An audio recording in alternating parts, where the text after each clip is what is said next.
Shaw Cable, dedicated to the community, service, and you, proudly presents Spotlight on UNBC, the University of Northern British Columbia. Brought to you in part by Northland Chrysler Jeep and Northwood Pulp and Timber Limited. Entering their 10th year of service and sales to Prince George area, Northland Plymouth Chrysler, home of the Caravan, the minivan that started it all. Celebrating a decade of industry-leading excellence and innovation, Northland Plymouth Chrysler is proud to sponsor Spotlight on UNBC. Keep informed as UNBC enters its first full year of operation.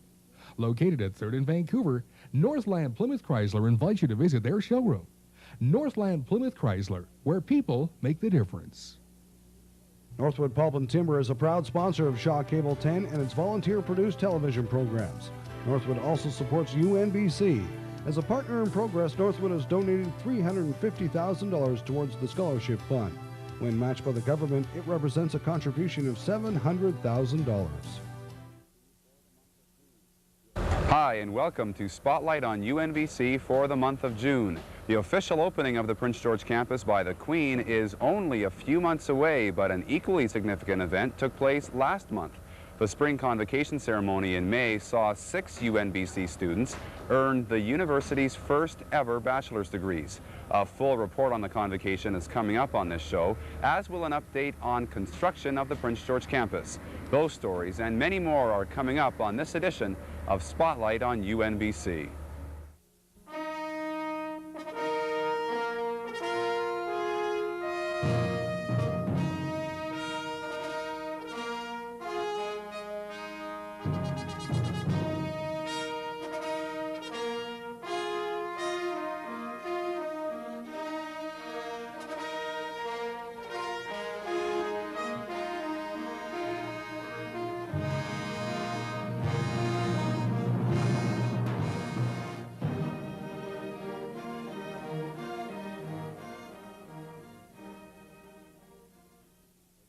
When the Queen is here in August to officially open the Prince George UNBC campus, it'll be a great moment of pride for all Northern BC residents. Those attending the spring convocation ceremony were also proud to see UNBC graduate its first students even before the first class is taught here on Cranbrook Hill. I would like to remind our graduates that they, along with those graduating from the other universities, have the potential to influence the social, cultural, and economic well-being of the province and the country. It is you who will shape the future. The kind of society which evolves will reflect your values and ideals. As university graduates, you will be expected to have many of the ideas that will make a difference in our time. We hope that your learning here will equip you to deal with the social and economic problems yet to be solved. Ultimately, someone will be looking to you for the answers. All of us hope that you follow rewarding careers. We pay tribute to you, our graduates, as a sign of respect for your dedication and perseverance in completing your degrees. We also salute your talent and your potential.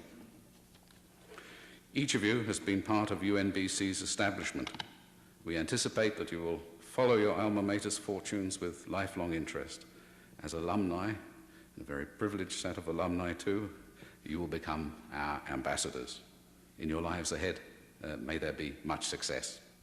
The 6 grads took their historic place as UNBC's first graduates when they received their Bachelor's of Arts in General Studies from Chancellor Iona Campagnolo. On behalf of UNBC's first graduating class, I'd like to say that this has been a very exciting experience. Being part of a new university is not something afforded to very many people, and I, for one, am very glad I took this opportunity. Being a student in a new university, there's several opportunities to get involved and make an impact upon the university and the direction it's headed. A student attending UNBC can expect a very different experience, a more personal experience. For example, when you go down to the registrar's office, everyone knows you and you know everybody else. As well, the UNBC professors have a much closer interaction with their students. At other universities, you might find yourself in a class with 400 or 500 other students, but at UNBC, this is certainly not the case. In fact, in one of the Quick Start programs, there was an English class, had 1 professor and 1 student. So This close interaction is certainly intimidating, but in the end, it's the student who ultimately benefits. One disadvantage to such small classes, however, at least from a student's point of view, is that you have to be prepared for class. You can't show up to class without your readings done or your assignments completed. There's so few numbers, it's impossible to blend into the background. My overall experience at UNBC, and I believe this reflects the experience of most students at UNBC, has been very positive. It's been a very rewarding and exciting experience.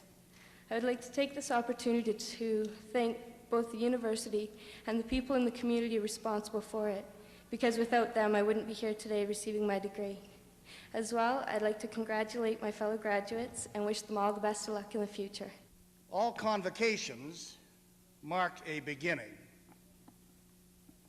The years a student spends working towards a degree culminate in graduation. With that comes the beginning of a new phase of life. This convocation ceremony marks another significant beginning. Today, the University of Northern British Columbia sends its first graduates into the world. The students who will receive their diplomas this morning have worked hard to achieve them. They have done so in the dynamic circumstances that have surrounded the creation of Canada's first completely new university in a quarter of a century.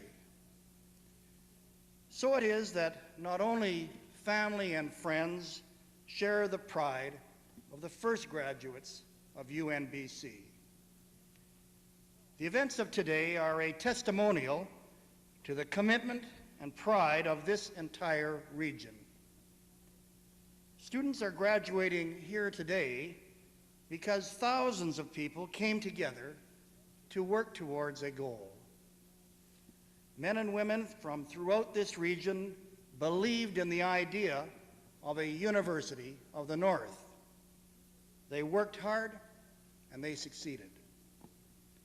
The people who participated in the drive to create a full university for Northern British Columbia understood that a university does far more than provide educational opportunities for its community. It contributes to the social, cultural, and economic development. That is especially true for an institution that has chosen to ground its priorities in the situation and needs of its home region, as has UNBC. The people who helped create this university understood the importance of reflecting the realities and priorities of this region and its students. His Excellency was one of 4 recipients of UNBC honorary doctoral degrees. He joined such national achievers as Haida artist Bill Reid, former Canadian Labour Congress President Shirley Carr, and Laval University anthropologist Marc Tremblay. 3 friends of the university were also recognized. They were longtime forester Harry Gearns, former terrace pediatrician Kojo Asante, and longtime educator and naturalist Mary Follis. I was in the class of 32 at UBC, and we were small classes the way they are today, and we had a wonderful time, and we've got these friendships all through the years, and they've got this opportunity here. I think you're going to have close to the number of students in the fall that we had in the whole of UBC in 1932. And it's a wonderful experience going to a group like that, because you get to know everybody, and you do things that are great fun together. Some of them are intellectual, some of them are just silly. Are you proud to be a friend of the university? Of course. I've had a lot of associations with universities, and they've been very nice. This convocation ceremony, while historic for the awarding of the first bachelor's degrees, will also be remembered as the event during which UNBC was presented with its coat of arms. The Governor General signed the letters patent officially granting UNBC its heraldic symbols after about a year of development. Now in the center we have the traditional heraldic symbol of learning, which is the open book, and that's flanked on either side by ravens. The ravens, of course, very much being birds of the north. They don't head off to Florida when it gets cold, they stay here year-round. Very intelligent birds, and birds that have a role in a number of First Nations traditions. Underneath we have a coniferous tree, the dominant flora of the area, and of course the backbone of the northern BC economy. Now if you head out from the shield, you find symbols of every element of the UNBC region. We have on the left the Commodore bear, which is highly distinctive of the northwest from Terrace and westwards. On the right, these are called supporters, these fellas. On the right, there's the woodland caribou, which is rather more traditional of the northeast. And the caribou, in fact, is standing on something called a compartment, which is symbolizing the wheat fields of the Peace District. At the bottom, we have the orca on the sea. That's depicting the Queen Charlotte Islands. And much of the rest of the region can be depicted by the mountains and the trees on this element of the compartment. At the top, we have in the helm symbols of Canada, of BC, and of North. So they've managed to get all three elements in there. There's the maple leaf, of course, for Canada, the dogwood for BC, and the snowflake for northern BC. And surmounting the helm is a First Nations depiction of a salmon by Ron Sebastian, and that salmon is also on the talking stick, is the base of the talking stick, or our mace, and that's used on the mace to represent all the peoples of the north. Now lastly, I think that just brings us down to the motto, En Cha Huna, which is a carrier motto. It's a statement used by carrier elders. The literal translation is, he or she also has life. And in its context, it means something to the effect, that person also has a legitimate viewpoint, that person has a right to be listened to, that person too should be given respect. This is not a place where blind ignorance will silence ideas or violence ever censor truth. The timeliness of the arrival of this core campus in Prince George and its impact on the wide, broad north of this province is not lost on those in all the communities that will be served. All who seek to reinforce the common good of human fulfillment, equity, and achievement will find a home at this university. Northerners know that there is power in ideas. In this university, there are already gathered a gifted faculty who will lead in the development of a new dimension of intellectual distinction that forthrightly includes accommodation for cultural, spiritual, and individual needs, without compromising standards of excellence. And so, from Haida Gwaii to McBride, from Fort Nelson to Iskut, and to all places in between, we mark today another step forward on our formal beginnings, at which Her Majesty Queen Elizabeth will officiate on August 17th, 1994.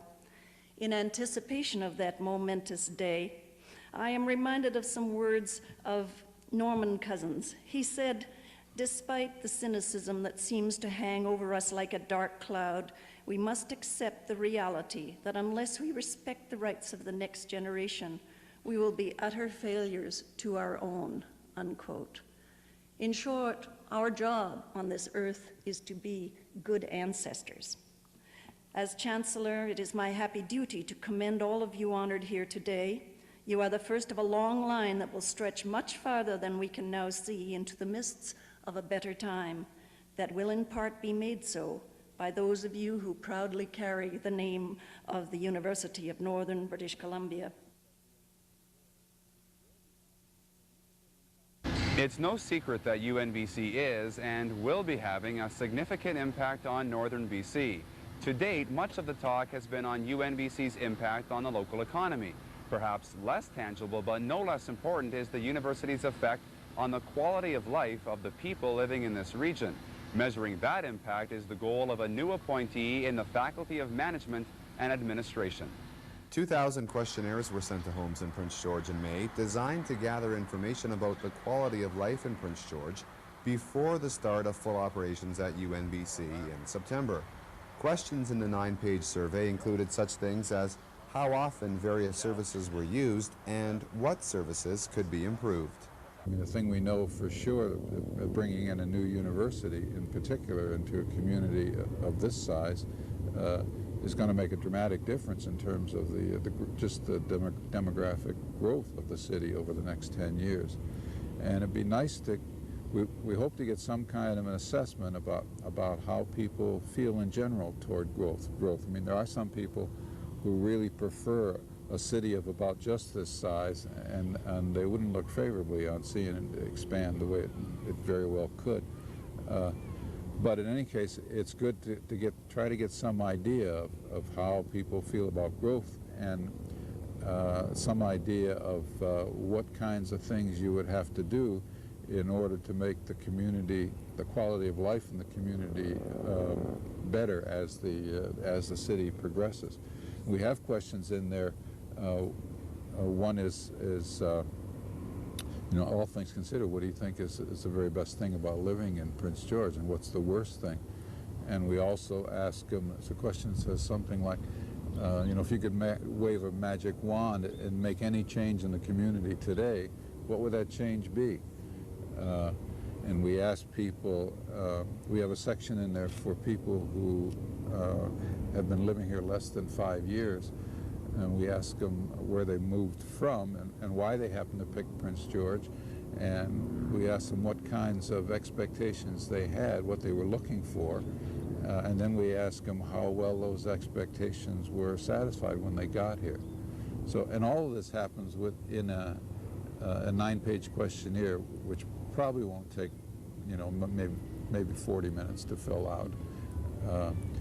So with all that stuff, we're going to get a lot of information on where we are right now, and then what we hope is that I or somebody 3 years from now or 5 years from now will go back with the very same questionnaire and ask again, and we'll try to get some idea of what has happened in the meantime, if things panned out the way people hope they panned out, if people feel differently about growth, or they feel differently about the university and New Caledonia College and the community as a whole.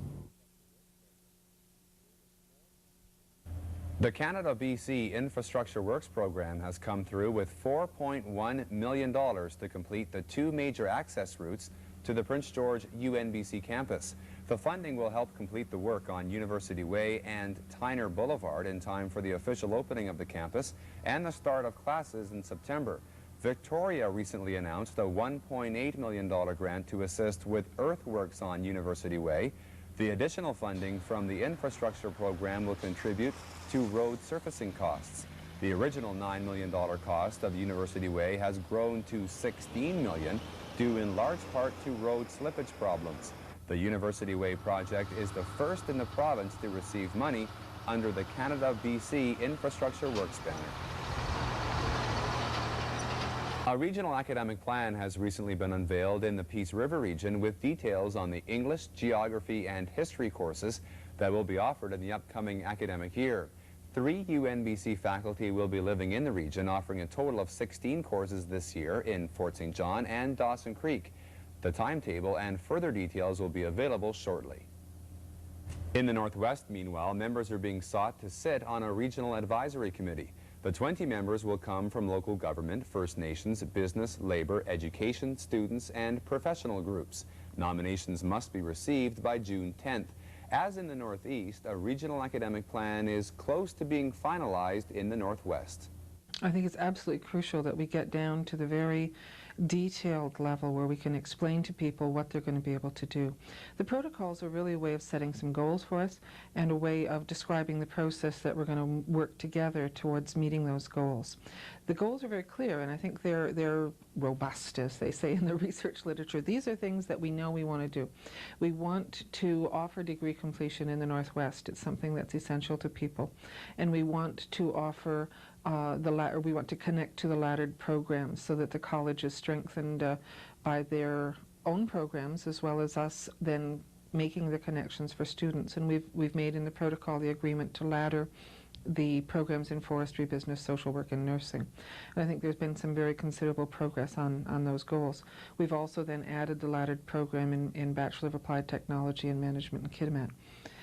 So those are the goals. And then how do you get to those goals is the project of developing the regional academic plan. For students from outside of Prince George planning on attending the core campus this fall, UNBC is developing an off-campus housing registry. Residents of Prince George who have a room, suite, apartment, or home to rent are encouraged to contact the UNBC housing office. As many as 1,000 students will be looking for accommodation this fall, and awareness among homeowners seems high, as a recent public info session attracted over 100 people. Accommodation is only one factor in the cost of attending university. Scholarships and bursaries will help lower the financial hurdles to higher education, and the roster of awards from UNBC for this academic year is now close to being finalized. The university has a general awards program which all students who are admitted to the institution will automatically be considered for. These are the ones primarily on academic achievement. Okay? So students with a B average or higher will probably be considered for those. As well, we have the donated awards, which are interested in little more than just the grades of the student. The donors have been looking at community involvement, athletic achievements, the work ethic is very important to Northern. And also there are a lot of scholarships designated towards residents of Northern British Columbia. Those students need to fill out an extra application form. They'll be mailed out with the brochure package, and the deadline for returning those to this office will be July 15th. Any student who has applied for admission to UNBC will be getting the information out in the mail. So even if you don't turn in the application form, you will still be considered. A total of around 165 awards worth about $160,000 will be available to students, comparable on a per-student basis with other universities. Students will not have to compromise by coming to UNBC. We have an incredible awards program, which I would say is on par with any other Canadian institution right now in terms of the number and the value of scholarships we can offer and the number of students. From Dalhousie to UBC, the students who are eligible will be receiving the money here that they would somewhere else too. Some students coming to UNBC will be looking to capitalize on the university's northern location. Northern studies will be emphasized at UNBC, and developments prompted a visit by the director of the Circumpolar Division of the Federal Ministry of Indian and Northern Affairs. This university is very much trying to establish itself as a circumpolar mandate, trying to establish itself as developing programs and what it could do in terms of furthering the scope of circumpolar international studies. I see this university particularly being unique in terms of the Aboriginal front. I think there's an interesting and unique opportunity for local, regional Aboriginal involvement. The whole area of native Aboriginal curriculum development. It's been more than 2 years since Mike Harcourt performed the official sod turning here on the Prince George campus. Now in that time there's been a lot of changes here on campus, and one of those was seen in May when the structure of the last main campus building was erected. And that building is behind me. It's the Conference and Fitness Center. The capping ceremony was followed by the handing out of 400 special I Built UNBC hats. Although much work remains before classes begin, the completion of the structural component marked an important milestone for the workers building Canada's newest university. I'd like to thank you also for working on a project that will be of fantastic use to people in northern BC. This is really going to overcome the financial barriers to access to post-secondary education and get the participation rate way up. And you've done a fantastic job, and look forward to seeing you all on August 17th when the Queen comes to open the buildings. And you should come up again in early September when all the students are here, and you'll know what you've been working for. So thanks very much. I've been here for just over 2 years, and right now we're on the 3rd floor of the library, of course, and when I got here in April of '92, we were 30 feet, almost 30 feet underground, and here we are. It's a pretty magnificent feeling to start something, you know, way down at the bottom of the footings and then be here for a turnkey situation. So it's a pretty proud moment for me, and working with the guys. We've had magnificent tradesmen, and I think considering the fact that there's been very little overtime on the project, especially in phase 2, I think we're coming along, you know, magnificently. And a couple of months ago I looked at it and I said, man, we got 8 months work to do in about 4 or 5 months, and here we are. I think we're going to make it. I'm a perfectionist, and I push that upon everyone that comes near me. I believe that let's build this place right, because it's for my children, it's for the people around Prince George, and it's for the area of northern British Columbia. So I feel it should be a perfect place to be. Working at UNBC, I believe it's a once-in-a-lifetime thing. How many universities are built in your lifetime that you get the opportunity to work on? My children, I have 2 girls, they'll be going to the school, hopefully. 2 doctors, obviously, as everybody says. While all on site have pride in their work, visitors to the campus have great pride in the fruits of their labor. A particular hit on campus tours have been the 600 tons of granite, which have made the trip from a quarry near Hope to the outdoor staircases and columns at UNBC.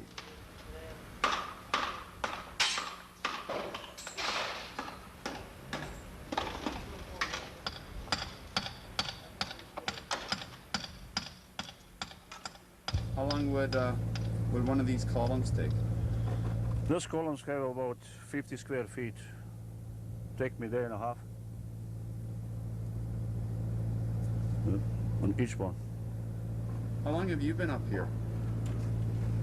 I come last year, in last week in June. I mean, June, yes. So then I was on winter home. Now I'll come back again for another couple of weeks. And that is finished for us.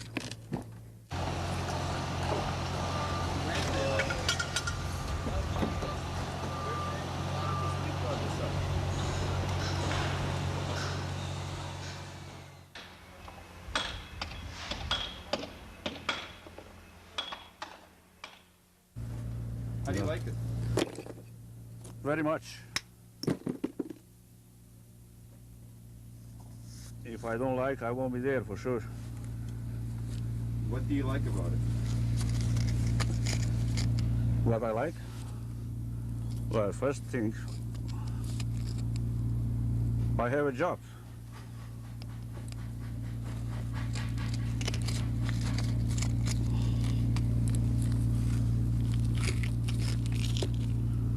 And lots of people come around, make them happy too. To see beautiful university.